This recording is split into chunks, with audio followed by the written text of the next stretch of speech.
तो नमस्कार दोस्तों, कैसे हो आप सब।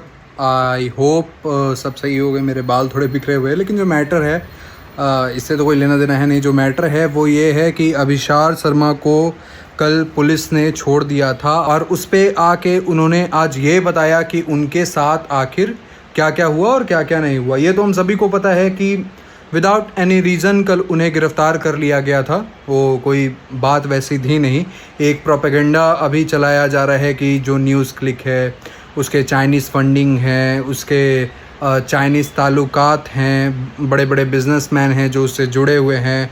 अरे भाई, उससे एक पत्रकार को क्या लेना देना है। उसको अपनी फ़ीस मिलती है, जैसे कि उन्होंने अपने पहले भी वीडियो में बताया था कि मुझे एक सर्टेन अमाउंट मिलता है, एक सैलरी मिलती है जैसे हर एक एम्प्लॉय को मिलती है और हम उसी के बेसिस पे काम करते हैं। अब कल दिल्ली पुलिस के स्पेशल सेल आए उनके पास, सुबह 6:30 बजे ही आ गए थे उनके घर पे। और जो उनसे सवाल किया गया था, उन्होंने पूछा कि आप किस लिए, जैसे अभिशार शर्मा जी ने ये पूछा कि आप हमारे यहाँ किस लिए आए हैं, तो उन्होंने बताया कि आपके कोई टेरर लिंक्स हैं, उसके अकॉर्डिंग हमें आपसे सवाल जवाब करना है और हमें जानना है कि भाई क्या मैटर है क्या नहीं है। तो सारे सवाल जवाब देने के लिए ये तैयार थे, लेकिन एक प्रॉपर टाइमिंग होती है। ऐसा नहीं कि आप किसी के घर भी कभी भी पहुंच जाओ और पूछताछ अपना करने लगो। और आप ही के घर पे अगर कोई भी कभी भी आ जाएगा तो आपको कैसा लगेगा, आप एक बार सोच के देखो। और अभिशार शर्मा ने बताया कि CISF के जवान भी आए थे, दिल्ली पुलिस भी थी, उत्तर प्रदेश के भी कुछ मतलब सिपाही थे। सब एक बार मतलब वो उन्होंने हथियार भी लाया था अपने साथ, कैरी कर रहे थे, डंडे वंडे भी लेके आए थे। मतलब ऐसा लग रहा था कि सच में कोई टेररिस्ट को वो पकड़ने आए हैं। अब जो अभिशार शर्मा जी से सवाल जवाब उन्होंने किया, जैसा कि उन्होंने बताया, वो ये पूछा कि क्या CAA NRC का जब मुद्दा चल रहा था तो आप शाहीन बाग गए थे? क्या आपने वहाँ जाके ग्राउंड रिपोर्टिंग की थी?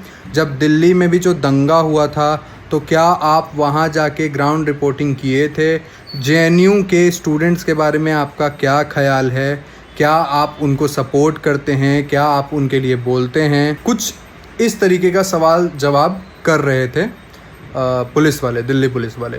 इस पे अभिशार शर्मा ने बताया कि बात अगर ग्राउंड रिपोर्टिंग की करें तो उनके साथ कुछ ऐसे हालात हैं कि वो घर से बाहर नहीं जा सकते। एक्चुअली उनकी वाइफ जो है वो जयपुर में अपनी जॉब कर रही हैं, तो उन्हें अपने घर पे बच्चे लोग को भी देखना होता है और साथ में अपनी जॉब भी करनी होती है। तो उन्होंने अपने घर पे ही स्टूडियो बना के रखा है जिस पे वो काम करते हैं। तो वो बाहर जाते नहीं हैं। जितने भी है उनकी रिपोर्टिंग हम भी देखते हैं, जितना यूट्यूब पे होता है वो सब मोस्टली घर से ही होता है उनका। वो बाहर जाके ग्राउंड रिपोर्टिंग नहीं ही करते हैं। और मेरे भाई, मुझे एक बात नहीं समझ में आ रहा है कि अगर वो बाहर जाके भी करते तो इससे प्रॉब्लम क्या है यार। मतलब अगर कोई पत्रकार बाहर जाके ग्राउंड रिपोर्टिंग कर रहा है, कोई दिखा रहा है, अगर न्यूज़ क्लिक किसान आंदोलन के टाइम पे इतना एक्टिवली उनके मैटर को शो कर रही थी, लोगों को बता रही थी कि वहाँ पे क्या चल रहा है, तो इसमें दिक्कत क्या है, मुझे समझ में नहीं आ रहा है। अब इस पे अभिशार शर्मा जी ने ये भी बोला कि JNU के टाइम पे भी हमने आवाज़ उठाया था। कोमल शर्मा नाम की जो व्यक्ति थी, उनके खिलाफ आवाज़ उठाया था और आज तक उस मैटर पे कोई भी बातचीत अभी तक सरकार ने नहीं किया है, उस पर कोई भी एक्शन नहीं लिया गया है। 500 से ज़्यादा किसान भाई जब सिंघू बॉर्डर, टिकरी बॉर्डर पे मारे गए थे, तब भी अभिशार शर्मा जी ने अपनी आवाज़ उठाई थी। उस समय सरकार को कुछ क्यों नहीं दिख रहा था भाई, या दिख रहा था और आप बोलना नहीं चाहते थे? ऐसा भी कुछ हो सकता है कि आपको अपनी नाकामयाबी जो है वो दिखानी नहीं है, तो आप पत्रकार पे थोप देते हो कि भाई यही गलत चीज़ दिखा रहे हैं, यही एक प्रोपेगेंडा चला रहे हैं। दूसरी बात उनसे एक ये भी पूछी गई कि क्या आपके ब्रिटेन, ऑस्ट्रेलिया, इन जगहों से कोई ताल्लुकात हैं? तो उन्होंने बताया कि जी हाँ, मेरे ताल्लुकात हैं। 1999 में मेरे साथ हमारे एक मित्र पढ़ते थे जो अभी BBC में वहाँ पे काम कर रहे हैं, तो उनसे मेरी बातचीत होती है। ऑस्ट्रेलिया में भी मेरे 2 दोस्त हैं, एक मेरे कॉलेज टाइम का दोस्त है जिससे मेरी बात होती है, तो मेरी बात होती है और उसमें कोई दिक्कत वाली बात नहीं है। मतलब हर लोग अपनी ज़िंदगी तो जी ही सकता है ना यार। अब ऐसा थोड़ी है कि कोई बात और कोई गलत वाली अगर बात है तो आप उस पर जांच कर लो। अगर गलत निकलता है तो आप उस पर जांच कर सकते हो।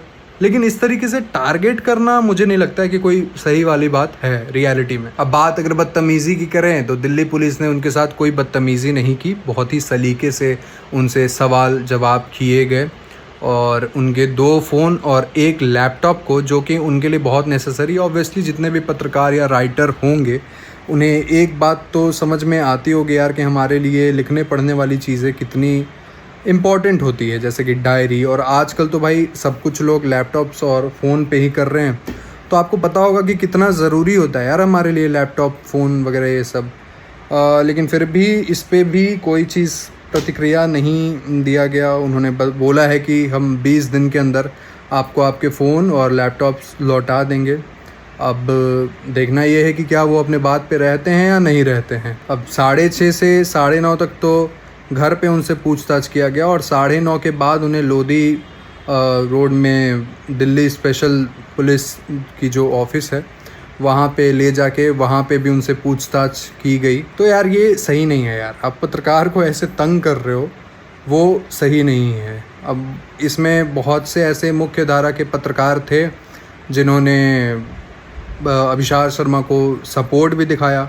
अब कुछ पत्रकार ऐसे भी थे जो इन चीज़ों पे मज़े भी ले रहे थे। वो बोल रहे थे कि मतलब जो अभी INDIA की गठबंधन ने जो 14 पत्रकारों के नाम पेश किए हैं जिन्हें वो इग्नोर कर रहे हैं, जिनसे वो बातचीत नहीं करेंगे, तो इनके साथ भी ऐसा कुछ होना चाहिए। तो भाई वो इंडिया गठबंधन ने ऐसा किया है, इन्होंने तुम्हारे साथ थोड़ी कुछ किया है, इन्होंने तुम्हारे साथ कुछ नहीं किया है।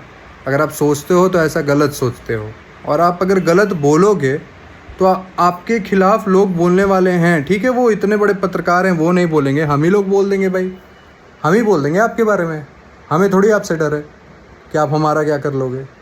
हमारा तो कोई इंटरोगेशन कर भी नहीं पाओगे। क्या इंटरोगेशन करोगे यार, क्या इंटरोगेशन करोगे। अभिषार शर्मा जी एक सच्चे पत्रकार हैं, वो एक अच्छी पत्रकारिता कर रहे हैं और खुले में बोल रहे हैं, अपने यूट्यूब चैनल के थ्रू बोल रहे हैं। आजकल तो आप देख रहे हो बहुत सारे, जैसे रवीश कुमार हो गए, अजीत अंजुम जी हो गए, अभिषार शर्मा हो गए, शुभांकर मिश्रा हो गए जिन्होंने अभी अभी यूट्यूब ज्वाइन किया है, साक्षी जोशी जी हो गई। तो ये पत्रकार हैं जो पहले मेन स्ट्रीम मीडिया के साथ जुड़े हुए थे पर अब अपना काम कर रहे हैं। भाई अगर आप सच नहीं बोलने दोगे, आप सच को छुपाते रहोगे, तो कोई भी अपना काम करने ही लगेगा लास्ट में। वो आपके बात को बर्दाश्त नहीं करेगा। और एक पत्रकार का मेरे हिसाब से काम भी यही होना चाहिए कि वो अपनी बातों को रखे, रादर दैन वो दूसरे के प्रोपेगेंडा पे चले। अपने विचार को रखिए, अगर कोई गलत है तो उसको गलत बोलना है, कोई सही है तो उसको सही दिखाओ। और भाई पत्रकार भाइयों से मैं निवेदन करना चाहूँगा कि आप लोग एकजुट हो जाओ यार। हम लोग एक कम्युनिटी के लोग हैं, हमें अपना दायरा पता होना चाहिए कि हमारा दायरा क्या है। और अपने कम्युनिटी के लोग अगर आप गलत जा रहे हैं तो हमें एकजुट होकर उनको समझाना चाहिए कि भाई आप गलत जा रहे हो, ये रास्ता आपके लिए सही नहीं है। लेकिन नहीं, आप लोग क्या करते हो कि ट्विटर पे जाके एक दूसरे को ट्रोल करते हो। तो भाई इससे दूसरों की रोटी सिकती है, आपको पता होने चाहिए। लोग मज़े लेते हैं, लोग आज पत्रकारिता का मजाक बना रहे हैं। संभल जाओ यार, इन चीज़ों को मत करो, संभल जाओ। धन्यवाद, मिलते हैं किसी दूसरे न्यूज़ के साथ।